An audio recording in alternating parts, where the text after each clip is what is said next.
Merci. Merci Fabrice. On va donc commencer. La première question qu'on a envie de vous poser, on a écouté votre présentation tout à l'heure, c'est que qu'est-ce que devient Fabrice Olinga? Ça fait quand même... il y a plusieurs de nos internautes qui nous ont posé cette question quand ils ont appris que vous seriez notre invité ce matin. En toute honnêteté, aujourd'hui, je me consacre dans ma reconstruction, autant sur le plan sportif que personnel. J'ai eu des années un peu intenses dans le milieu du football, où je suis passé par beaucoup de litiges. Et aujourd'hui, j'aimerais apporter mon expérience pour inspirer des jeunes, parce que je pense que j'ai fait ce que j'avais à faire à un moment donné dans ma vie, et j'ai de l'expérience dans mon métier. Pourquoi pas aider mes jeunes en parallèle. Quand vous dites d'aider les jeunes en parallèle, c'est ce que cela suppose que vous êtes en train de nous annoncer qu'on mettez fin à votre carrière et que vous voulez désormais vous reconvertir dans la formation. Non, je pense qu'on a, dans notre domaine, on oublie la reconversion, et surtout quand on est en activité. Et aujourd'hui, avec la traversée que j'ai eue là, les 2 dernières années, je me suis rendu compte que j'avais perdu du temps. C'est vraiment quand on arrête qu'on se rend compte qu'il faut faire des choses. Mais aujourd'hui, j'ai la chance que je me suis rendu compte un peu plus vite. Et voilà, je veux continuer à jouer au foot, mais je veux pas oublier qu'après le foot, il y a une vie. Donc, je peux, dans ce que je sais faire, aider les jeunes. Pourquoi pas, c'est tout à mon honneur, quoi. Et vous êtes pour le moment sans club, il faut donc le rappeler. Est-ce qu'il y a quelque chose qui se dessine à l'ennemi pour Fabrice Ondoa, parlant de votre prochaine destination peut-être? Fabrice Olinga. Fabrice Olinga, ouais. Parce que on a du mal parfois à nous situer, mais bon, c'est pas grave. Aujourd'hui, c'est la foule en tout cas. Ah, c'est pas grave, c'est pareil. Ça fait 2 ans, je sors d'un litige avec mon club roumain, où aujourd'hui, grâce à Dieu, je peux jouer. Vous savez, on ne vit que du foot. Quand on ne vit que du foot, on ne veut que jouer. Ça fait 2 ans que je n'ai pas pu jouer à cause de ce litige, où j'ai eu une décision en ma faveur qui est sortie il n'y a pas longtemps, donc je peux jouer. Pour moi, c'est le plus important. Tout ce qui s'est passé avant n'a plus d'importance. Je veux juste me remettre, me battre, parce que je sais que j'ai des qualités, j'ai encore des choses à montrer, à me prouver à moi-même. Parce que le plus important, c'est nous. Et dans le travail, je pense que je pourrais avoir une nouvelle opportunité de manière honnête, parce que ce qui s'est passé dans ce litige précédent, je ne voudrais plus que ça impacte sur ma vie. Il y a Georges d'abord qui a une question pour vous et peut-être Yvan avant que je ne vous retrouve après. Georges. Oui, Fabrice, tu as donc décidé de te battre pour tes intérêts. La question, elle est simple, c'est-à-dire aujourd'hui, d'un point de vue moderne, les joueurs qui se battent pour leurs intérêts, on a le sentiment que c'est des joueurs entre guillemets à problème. Est-ce que le fait que tu aies pour le moment du mal à retrouver de club, pour toi, ça serait lié justement à cet antécédent-là? Et est-ce que pour des jeunes footballeurs qui nous écoutent, qui sont dans des structures, des académies, tu dirais, quand vous êtes dans un club et vous avez le sentiment que malheureusement on ne respecte pas vos droits, il faut se battre, même si ça peut être difficile de porter cela comme héritage dans un CV? Bonjour Yvan, je pense que... Bon, c'est Georges d'abord, Yvan viendra après, c'est Georges d'abord. Georges Bimbe. Ok. Je voulais dire ceci. Si moi j'étais éducateur aujourd'hui, je pense qu'on devrait commencer par parler à nos frères, à nos jeunes frères, à préparer cette génération à l'échec, parce que tout n'est pas voué à la réussite.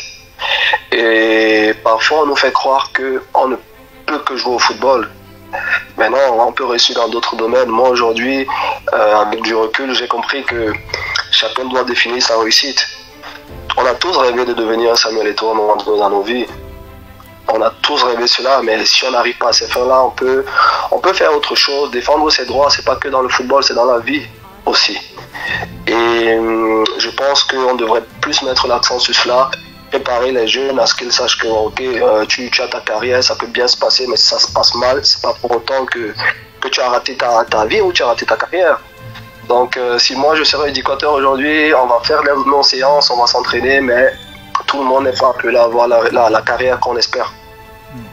Maintenant Yvan, on donne la parole à Yvan.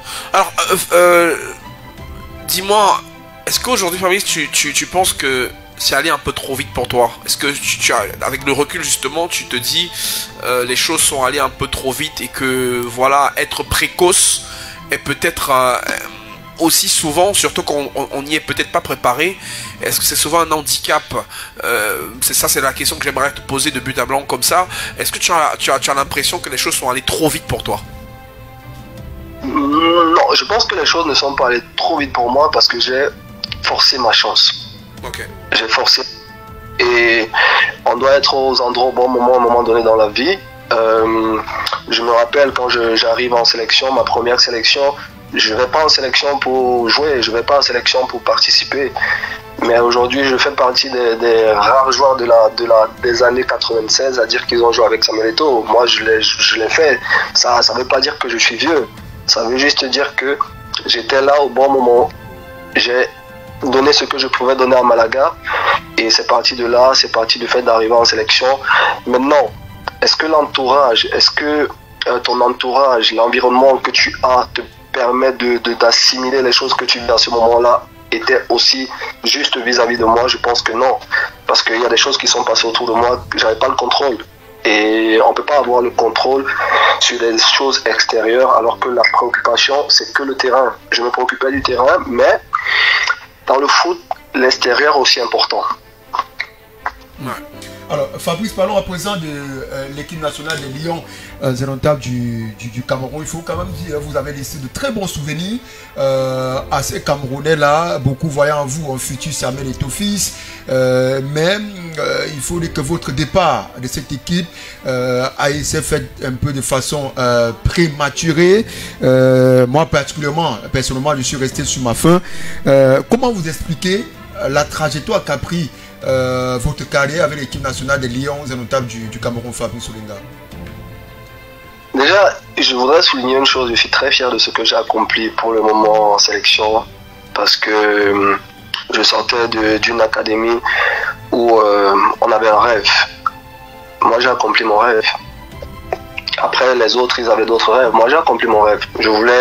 J'étais parfois dans les rues de Douala, je regardais les bus passer, je regardais les gens courir, acclamer les Lions. C'était ça mon rêve, c'était de porter le maillot des Lions indomptables. Je l'ai fait.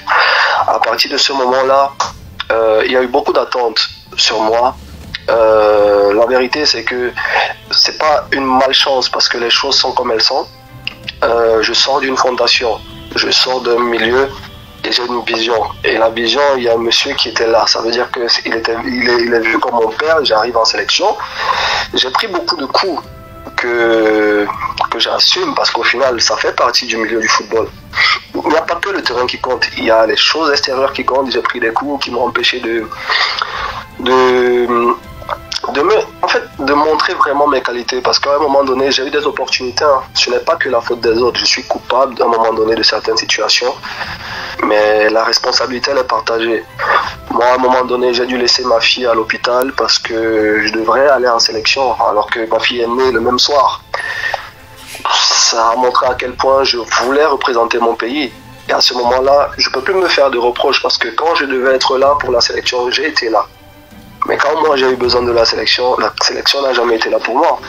Donc au final, moi je donne ce que j'avais à donner, j'ai donné ce que j'avais à donner. Et aujourd'hui, c'est sans aucun regret. Je suis tellement fier et honoré d'avoir eu ce parcours-là jusqu'à présent parce que jusqu'aujourd'hui, je suis le plus jeune joueur de l'histoire du Cameroun à avoir marqué. Donc, pour moi, ça reste une fierté, c'est quelque chose qui est là. D'accord. Fabrice, Georges, je voudrais quand même, parce que c'est pas, et je pense pour certains Camerounais qui nous écoutent aujourd'hui, ils se disent c'est très intéressant de t'avoir parce que tu ne t'exprimes pas beaucoup. Alors du coup, quand tu dis parce que on peut imaginer, tu es peut-être aussi arrivé en sélection avec l'étiquette du fils d'eux, au moment d'ailleurs où lui il était là.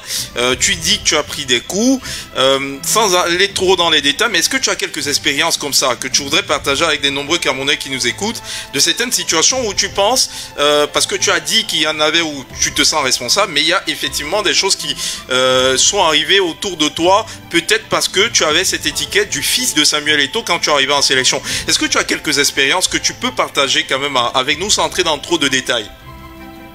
Entrer dans les détails, c'est pas nécessaire parce que la vérité, on la cache pas. Je pense que moi, quand j'arrive en sélection, comme je vous ai dit avant, j'arrive en sélection, l'enthousiasme que j'avais, je me retrouve dans un milieu où je ne vois que des gens que je voyais qu'à la télé. Je me retrouve un peu dans ce milieu-là avec toute la force et toute la passion, tout mon talent. Les choses se passent bien. À un moment donné, tous les problèmes qu'il a eus ont eu une répercussion par la suite sur moi. À chaque fois qu'il avait un problème, moi j'étais pris pour cible. Et après 2014, je suis pris pour cible jusqu'en 2017 ou 2018 où Hugo Bros me ramène en sélection. Mais moi, j'ai jamais eu de cadeau en sélection. Il n'y a pas une fois où j'ai pas été en club en train de jouer et on m'a appelé en sélection. Jamais, ça n'existe pas. À chaque fois que j'étais appelé en sélection, c'est vraiment que j'étais en train de jouer. Mais on m'a jamais fait aucune faveur.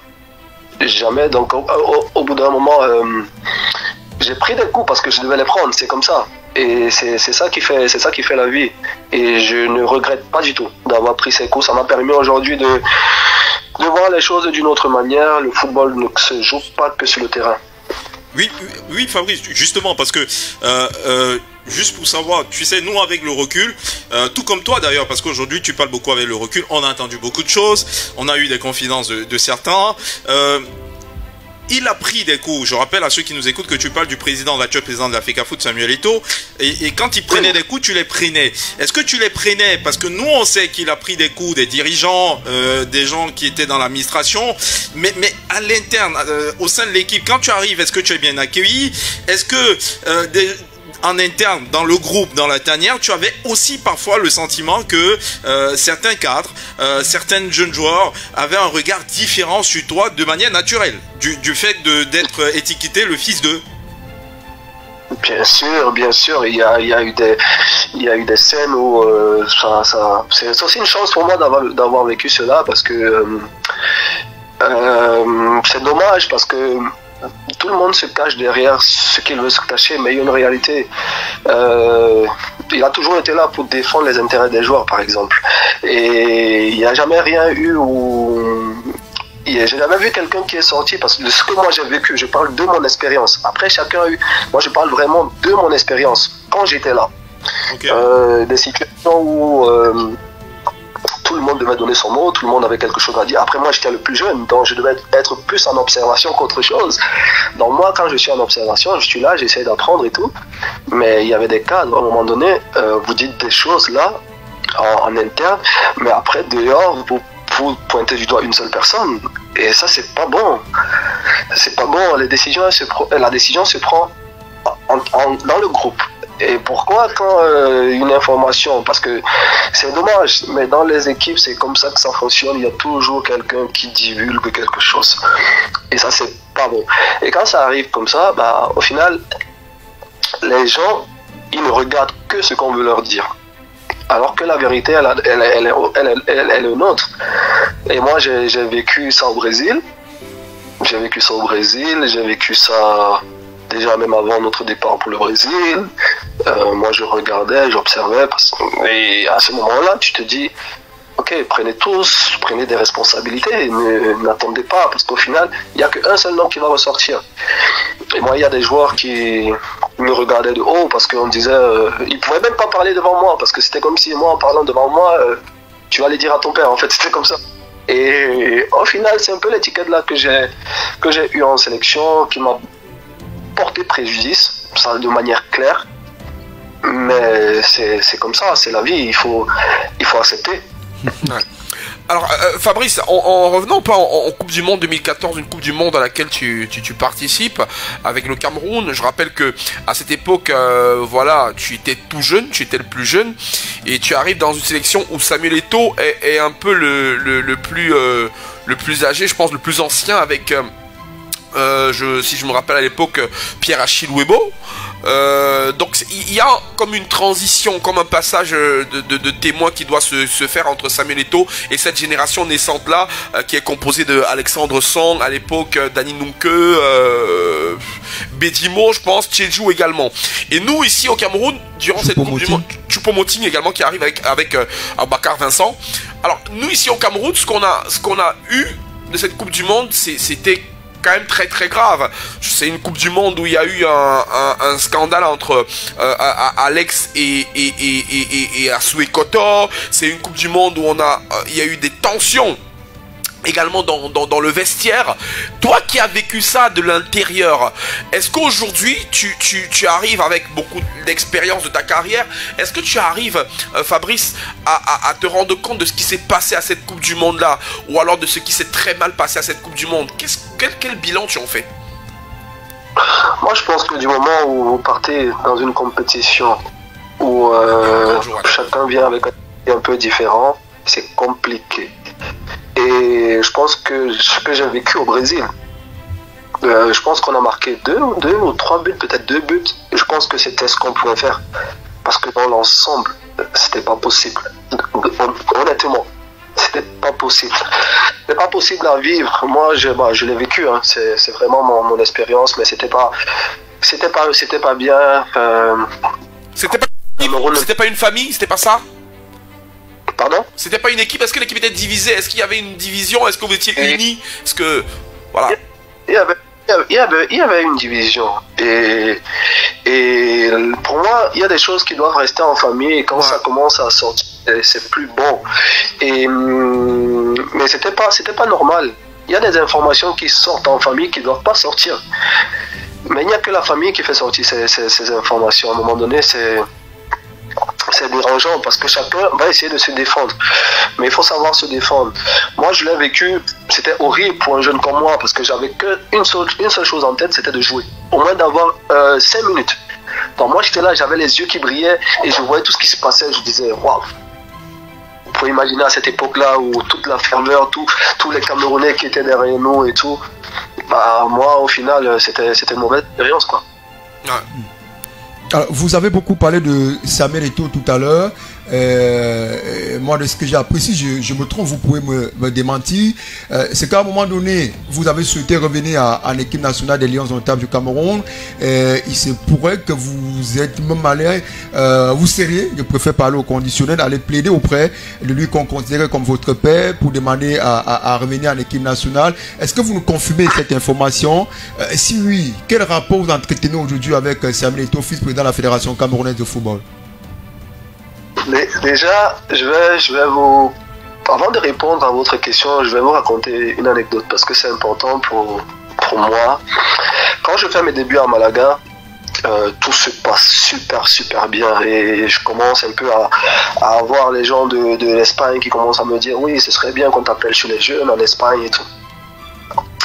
Et moi, à ce moment-là, ça passait pas dans ma tête. Moi, c'est le Cameroun, c'est mon pays, Et je me rappelle que quand j'arrive en sélection et tout, moi, je lui fais comprendre que franchement, c'est vraiment ce que je voulais, parce que je voulais vraiment venir en sélection juste pour voir. Moi, je voulais juste voir, découvrir c'était quoi la sélection. Et quand je suis arrivé, j'ai joué, je savais même pas que j'allais jouer. Donc je suis passé à arriver en sélection sans savoir que je pouvais arriver en sélection. Je suis arrivé en sélection et j'ai joué, j'ai marqué. Je vous dis ça pourquoi? Parce que je vais maintenant répondre à votre question pour vous faire comprendre que oui, la vérité c'est que je l'ai fait. Et vous savez ce qu'il m'a dit? Il m'a dit, je n'ai aucune décision à prendre parce que je laisse toute la responsabilité au sélectionneur. Et moi, il m'a toujours positionné comme ça. Depuis que le président est là, j'ai jamais tempé la sélection. Et là, on était en quelle année? On était en quelle année? J'ai jamais été même dans une liste élargie. Jamais. Donc, ça prouve qu'à un moment donné, il a des valeurs qui prônent. Ça veut dire que tu es bon, tu joues, ok, le sélectionneur va choisir. Il a une liste élargie, je sais pas, de 200, 300 joueurs. Tu fais partie de la liste là. Et s'il se rend compte que tu mérites de par tes performances à être appelé en sélection, tu vas être appelé. Et ça, il n'a jamais changé. Aujourd'hui, il y a des joueurs en sélection qui sont là, qui n'ont pas de club, mais qui sont en sélection, qui jouent dans des secondes zones. Moi, je ne peux pas jouer dans un pays et on va m'appeler. Parce qu'on va dire que oui, on l'a appelé parce que c'est le fils de... Mais au final, c'est pas ça. On doit penser terrain. Et aujourd'hui, c'est quoi les critères exacts de convocation en sélection? C'est quoi les critères? C'est la compétitivité, d'abord. Voilà, ok, mais aujourd'hui, quand on n'est pas en compétition, est-ce qu'on mérite d'être appelé? Non. Oui, mais Fabrice, juste... C'est aussi ça. Il y a des faveurs, parce que moi, je prends toujours l'exemple de certains pays. Il y a des joueurs que quand ils ont rendu beaucoup de services à la nation, à un moment donné, quand ils sont en difficulté, on essaye de les relever. Ça, je peux comprendre. Et ça arrive. Je me rappelle, je vais prendre peut-être le cas de Giroud en France où à un moment donné il jouait pas beaucoup à Chelsea, il jouait pas, il était remplaçant, mais il était là et quand il jouait, il faisait ce qu'il avait de mieux à faire. Ça je peux comprendre, mais les critères doivent être clairs en sélection. Fabrice, quand tu arrives en sélection, quand tu flambes avec Malaga, quand certains Camerounais te découvrent, parce que déjà au Cameroun il y en avait qui tu voyais déjà comme la future grande star du football camerounais. D'aucuns d'ailleurs te considéraient déjà comme le futur Samuel Eto'o. À Deido, où parfois on t'a vu faire tes classes, on considérait que tu étais le futur Zinedine Zidane. Quand tu commences à flamber avec Malaga et que voilà, tu arrives en sélection, est-ce que finalement le fait qu'il y ait tellement d'attentes autour de toi et que par la suite tu sois plutôt tassé d'être le fils de... Est-ce que tout ça a été lourd, difficile à gérer aujourd'hui avec le recul? Est-ce que tu aurais aimé qu'il y ait aussi d'attentes autour de toi? Et est-ce que véritablement cette étiquette du fils de l'actuel président de l'Africa Foot, entre guillemets, c'est quelque chose qui a tellement pesé que tu aurais aimé ne pas l'avoir? Je pense que ça a plus pesé en dehors que sur le terrain. Pourquoi? Parce que moi, je sais ce que je n'ai pas bien fait. Et c'est déjà par là que je dois commencer. Ça veut dire que sur le terrain, j'ai eu des opportunités. J'en ai eu pas mal, hein, mais dans des contextes un peu différents. La plupart du temps, on doit s'adapter, on doit s'adapter à des positions, mais quand un joueur il arrive en sélection, le sélectionneur lui pose la question par exemple, ou en club, tu préfères jouer où pour que tu aies un bon rendement? Moi je lui dis, je veux jouer à gauche. Et après le coach me met à droite. Ok, le coach quand il me met à droite, bah, mon rendement, il peut être bon, mais il va pas être ce que je dois donner parce que c'est pas mon côté fort. Ok. J'ai eu beaucoup de chance, j'ai eu des opportunités. Il y a des clubs, il y a des sélectionneurs qui m'ont donné des opportunités. Avec Seedorf par exemple, je suis arrivé, Seedorf il voulait me faire jouer numéro 10 parce qu'il trouvait que ça manquait. Mais par la suite, ça ne se fait pas parce qu'il faut faire jouer une autre personne qui a un plus gros background que moi, donc je dois attendre. Donc à un moment donné, on m'a toujours utilisé où il fallait compenser. Mais ma responsabilité à moi était de prouver et de donner ce que j'avais à donner. Et ce que j'avais à donner n'était pas assez. Et ça, c'est ma responsabilité. Maintenant, de l'autre côté, en dehors du terrain, ça ne m'a pas aidé. Je me suis fait des ennemis sans savoir qui était mon ennemi parce que je suis le fils de, entre guillemets. Et ça peut pas être... Ma responsabilité était sur le terrain, mais en dehors, on sait comment ça se passe dans notre milieu du foot, surtout dans notre pays.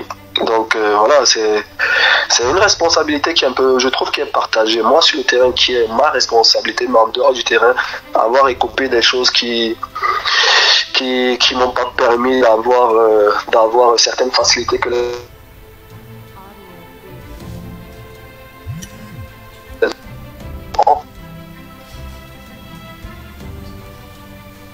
On a quelques soucis avec la communication, le réseau. J'espère qu'on va très rapidement retrouver Fabrice Oulinga qui est toujours à Allô Fabrice, est-ce que vous nous écoutez? Oui, allô? Oui, allô? Oui, c'est bon, vous aviez fini la réponse à la question de Georges? Oui, j'ai fini oui. D'accord, peut-être avant qu'Ivan ne pose sa question, vous avez dit de très bonnes choses sur Samuel Eto'o, l'actuel président de la Fédération camerounaise de football tout à l'heure. On rappelle quand même qu'il y a quelques mois, vous avez fait une sortie sur un média camerounais très connu, et vous avez fait une déclaration justement sur le président de la FECAFOOT que beaucoup n'ont pas compris le sens de ces déclarations.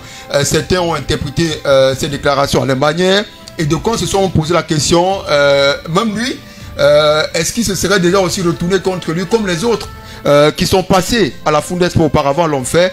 Alors, est-ce que vous pouvez nous expliquer clairement ce que vous vouliez dire à travers cette déclaration que vous avez faite il y a quelques mois dans ces médias?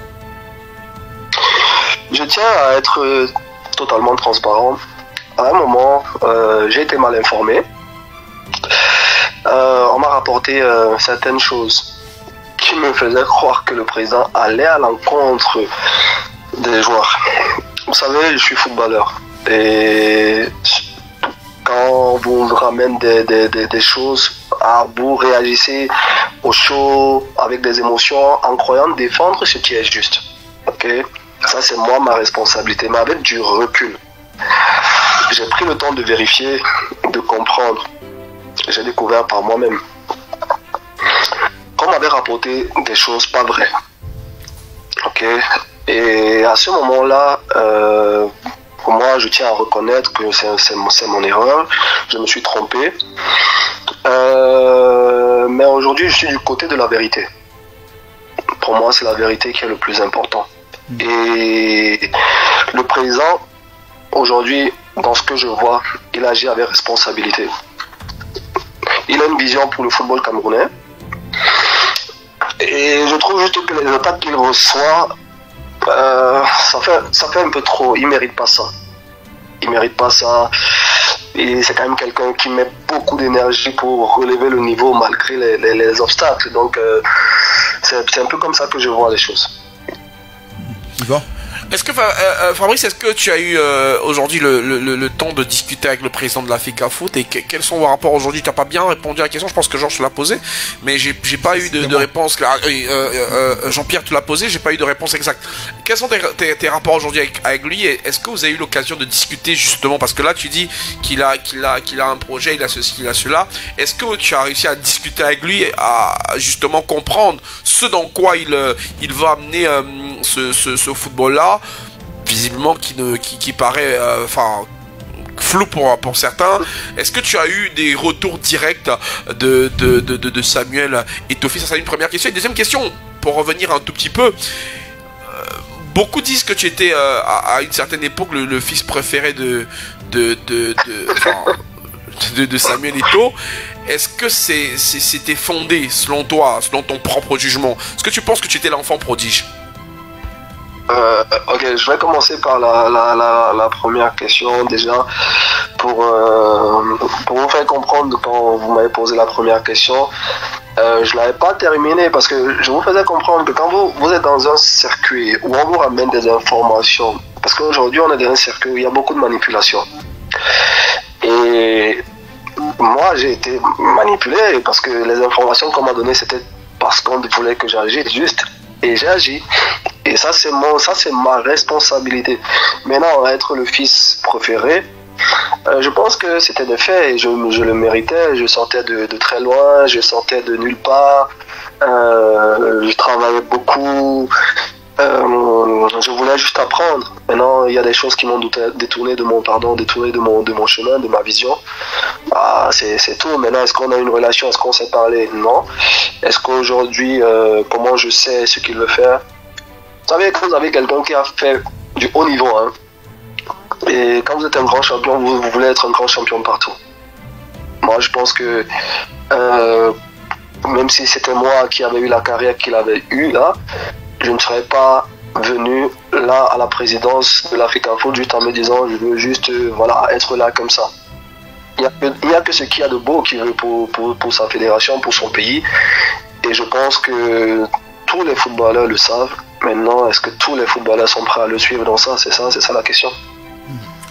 La deuxième question d'abord déjà. Après, vous allez poser votre question, Georges. Non, il a répondu. Il a déjà répondu aux deux questions. Fabrice, la question c'était plus sur à la Fundesport, justement, aujourd'hui on parle de ce qu'il peut apporter Samuel Eto'o dans le football en tant que président, mais à la Fundesport déjà, comment ça se passait? Parce qu'on a écouté d'autres pensionnaires de la Fundesport s'exprimer, par exemple, on va pas taire les noms, on a écouté récemment une sortie d'Andro Nana qui évoquait la responsabilité de la Fundesport sur l'évolution de sa carrière. Il a par exemple parlé du Diallo qui a donné un coup de main pour qu'il puisse partir du pays, sans forcément mentionner le nom de Samuel Eto'o. C'est son droit, mais nous on voudrait savoir de manière générale comment ça se passait, parce qu'il y a une partie de cette génération payant aussi qui est montée, voilà, est-ce que c'était payant comme il le dit Yvan, et comment, à quel niveau il a aidé pour qu'il y ait un coup d'accélérateur au niveau de quels étaient les rôles de chacun? Qu'est-ce que Samuel Eto'o était chargé de faire? Qu'est-ce que le coach Thio Diallo à l'époque était chargé de faire? C'était quoi les rôles en fait? Chacun avait son rôle. Je pense que le coach était là pour faire le recrutement. Moi, on m'a recruté après le festi. Je pense que André, lui, on l'a recruté après le même festi à Yaoundé. Idem pour Ndoa. Kaptoum, il était à Douala.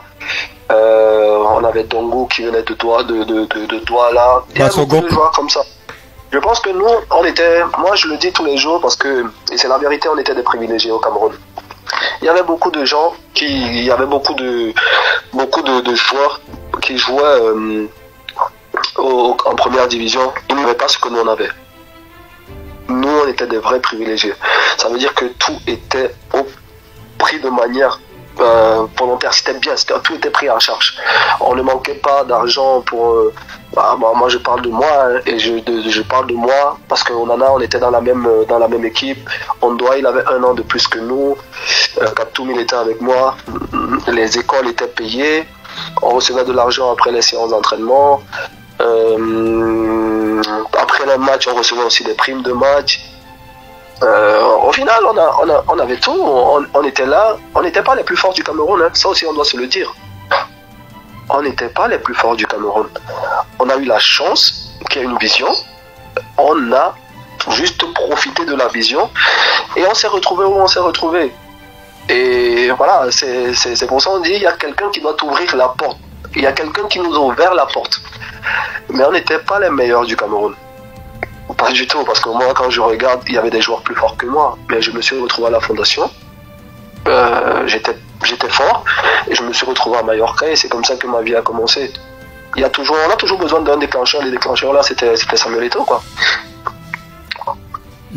Est-ce que c'était payant la Fundesport? Parce que, enfin, est-ce qu'il y avait des frais?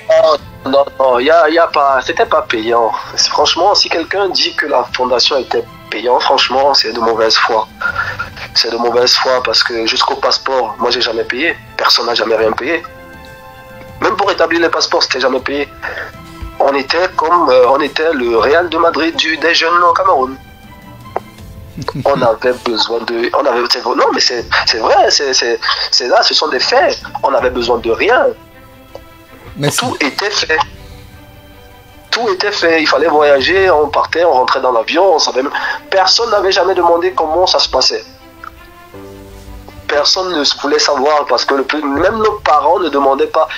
En fait, c'était juste que, ok, les enfants sont là, ils sont à la fondation. Ok, l'école va commencer, voilà le nombre, voilà la somme qu'on va verser pour l'école des enfants. Il y a beaucoup qui n'allaient pas à l'école, mais l'argent était payé, tout était payé pour les enfants. On allait à l'école. Il fallait aller à l'école, il fallait jouer. Après, tu savais qu'à la fin de l'année, tu peux tomber dans un voyage parce qu'il y a un tournoi. Mais ça, c'était notre réalité. Mais personne n'a jamais versé de l'argent. Et s'il fallait verser cet argent, on allait le verser à qui? Alors, merci Fabrice pour cette vérité. On parle toujours de la Fundesport aujourd'hui en équipe nationale du Cameroun. Quand on parle quand même de la Fundesport, il y a des noms qui sont... Il y a vous, justement, il y a Christian Bassogok, il y a Fabrice Ondoa, il y a surtout André Onana. Depuis votre départ à l'équipe nationale du Cameroun, quelle relation vous entretenez avec vos anciens coéquipiers de la Fundesport qui sont en équipe nationale aujourd'hui, et quelle relation vous entretenez aussi avec les autres qui ne sont pas passés par la Fundesport, qui sont encore en activité avec l'équipe nationale des Lions Indomptables? Moi, je suis vraiment un rassembleur. Moi, les personnes avec qui j'ai joué, on a on a des relations de manière amicale, on se voit, on va se dire bonjour, on va parler, on va échanger quand on va se retrouver, mais vraiment c'est vraiment de manière passager quoi.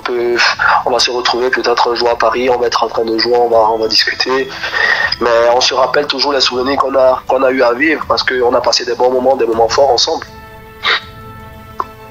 Mais c'est vraiment pas en sélection, il y a 2-3 personnes ou peut-être 4, mais sinon c'est vraiment comment tu vois, les choses se passent bien, c'est vraiment quelque chose de naturel quoi. D'accord. Moi je vais aller directement. C'est quoi tes relations avec André aujourd'hui? Parce que vous avez quand même de la même génération. Je pense que vous avez voyagé, quasiment au même moment. Je sais pas si je me trompe, mais quelles sont vos relations au jour d'aujourd'hui avec André Onana? Non, André Onana, on a, je vais dire ça comment, je pense qu'on n'a pas de mauvaises relations. On n'a pas de mauvaises relations.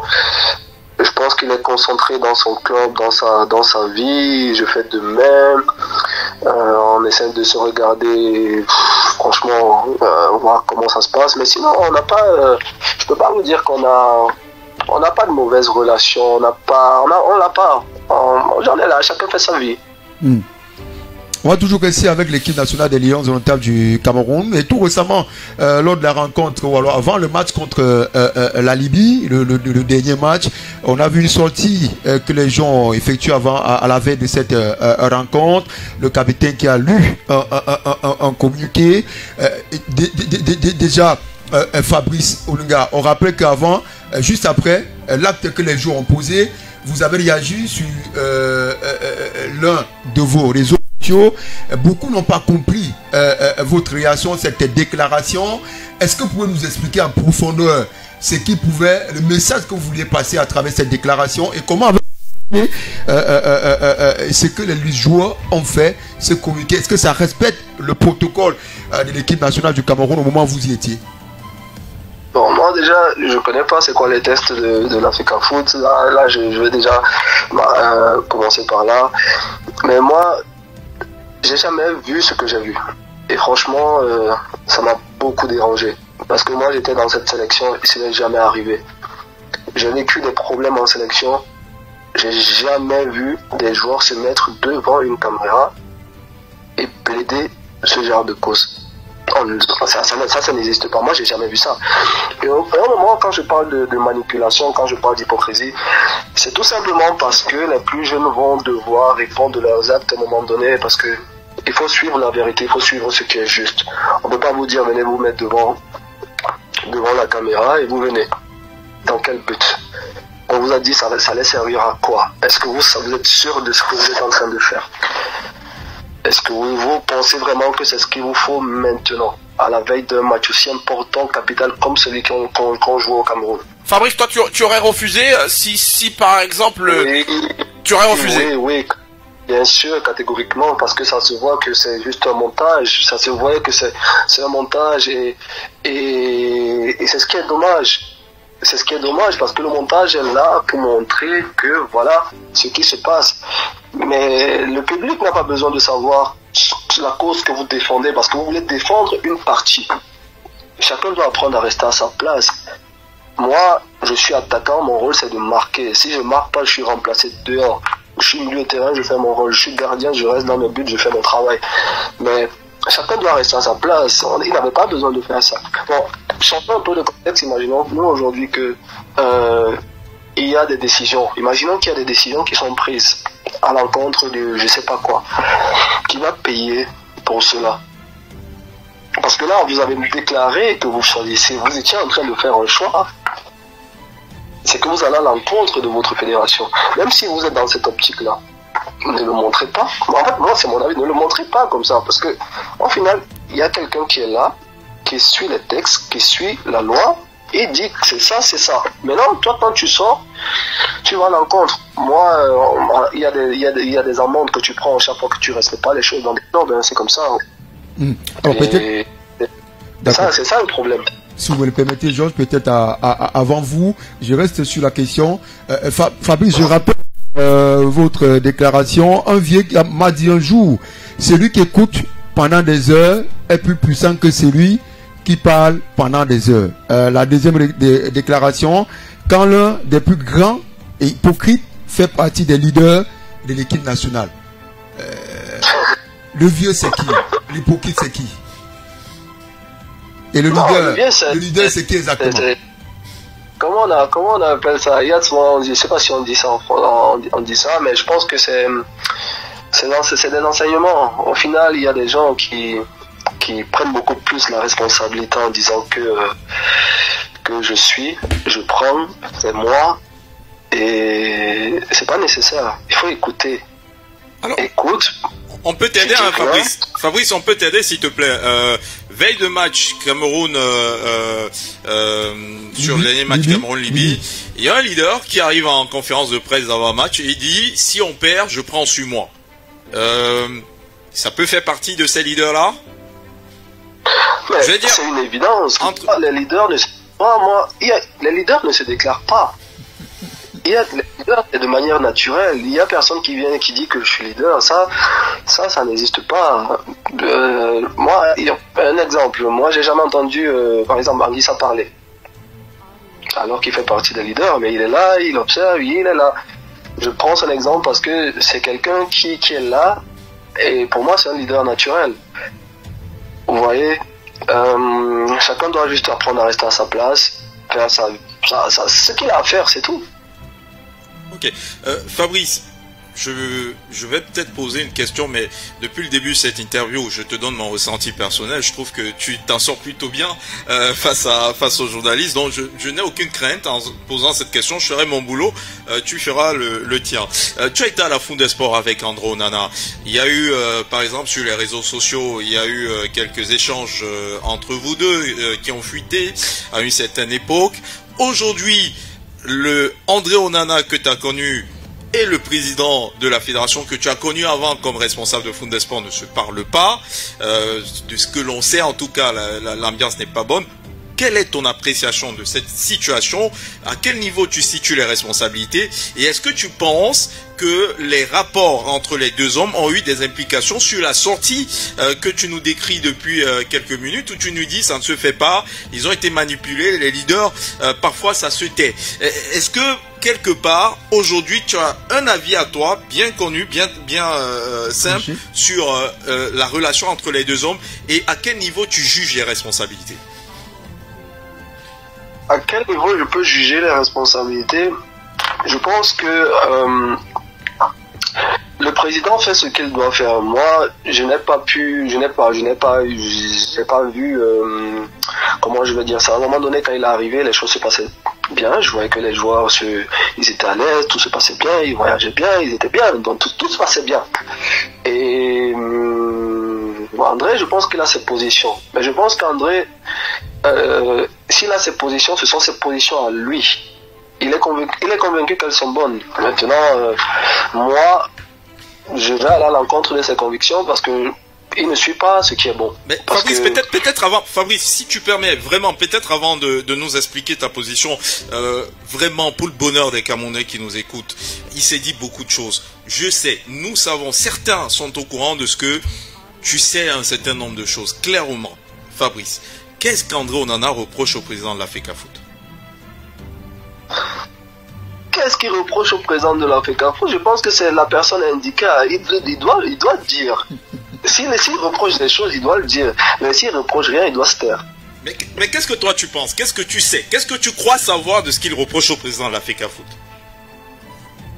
Moi, franchement, pour quelqu'un qui n'est pas en club, je peux pas, je sais pas si c'est sportif, mais je pense pas. Je trouve juste que aujourd'hui, il y a un égo qui a pris le dessus de manière surdimensionnée. Et moi, je trouve que c'est pas bon. Ça n'aide personne parce que à la fin de la journée, on rentre toujours à la maison. À la fin de la journée, on retrouve toujours notre parent à la maison. Et moi, parfois, je vois des sorties où ça évite de parler de la fondation, ça évite de parler de... Ça, c'est son choix, c'est son droit. Mais tu peux pas fuir ta réalité. Tu peux pas la fuir. Et notre réalité, c'est qu'on est passé par là.